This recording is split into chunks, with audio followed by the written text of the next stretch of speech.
नुकत्याच झालेल्या महापालिकेच्या निवडणुकीमध्ये माजी महापौर माई ढोरे यांना पराभूत करणाऱ्या जाईंट किलर ठरलेल्या या ठिकाणी ढोरे या महिला उमेदवार जे आहेत ते आपल्यासोबत आहेत। त्यांचा एक व्हिडिओ जो आहे तो या ठिकाणी मोठ्या प्रमाणात व्हायरल होतोय।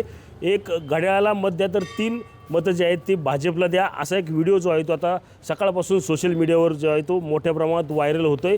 याच संदर्भात बोलण्यासाठी आपल्यासोबत उज्ज्वला ढोरे आहेत।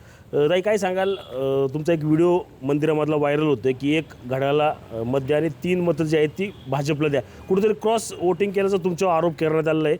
नक्की काय हा प्रकार आहे? सर, विषय असा आहे की ज्या उमेदवार पडल्या आहेत त्यांना हा उमेदवारी जिवारी लागली, यश आलं नाही, म्हणून हे कांड होतच राहणार आहेत। पण काय होतं आहे की ज्या भागामध्ये मी सपोर्ट केला आहे त्यांना सांगितलं, बोललेलं आहे आम्ही की माझ्या भागामधून जो त्यांना मी सपोर्ट केला, जी एवढं मतदान झालं आहे, तर ज्यावेळेस त्यांचा 2017चा सर्वे बघा आणि आत्ताचा त्यावेळेस निकाल बघा, त्याच्यामध्ये जे आहेत त्यांच्यासाठी मी भरपूर काम केलं आहे। माझ्या भागातून त्यांना भरपूर सपोर्ट झालेला आहे। अशा प्रकारचे व्हिडिओ का मग व्हायरल होते की तर स्पष्टपणे दिसते तर तुम्हीच आहेत का नक्की?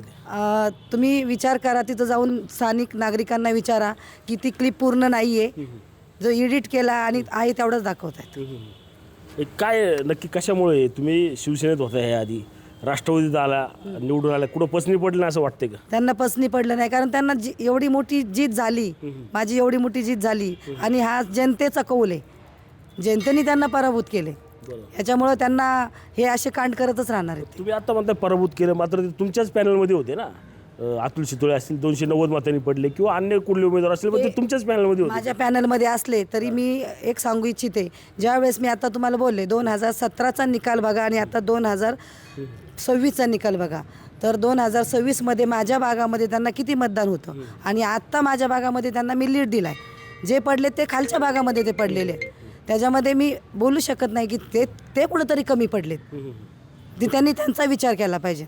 काय नक्की कशात कमी पडले, नक्की कुठं काय पद्धत जी आली ती म्हणते की कमी पडल्यात, पण कुठं कमी पडले? त्यांनी जनतेच्या पर्यंत पोहोचायला कमी पडलेत।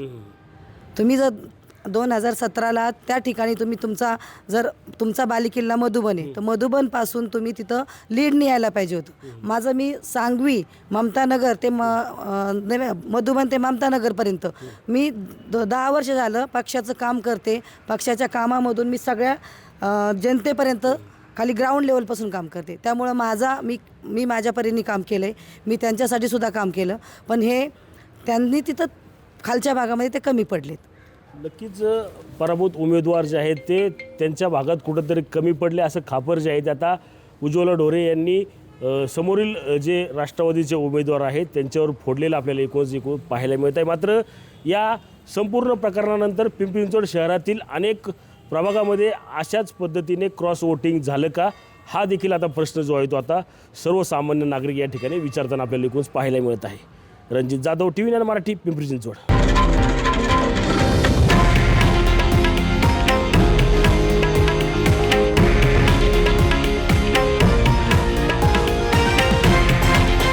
हे आहे देशातील नंबर 1 न्यूज नेटवर्क आणि आपण पाहत आहात TV9 मराठी, एकमेव।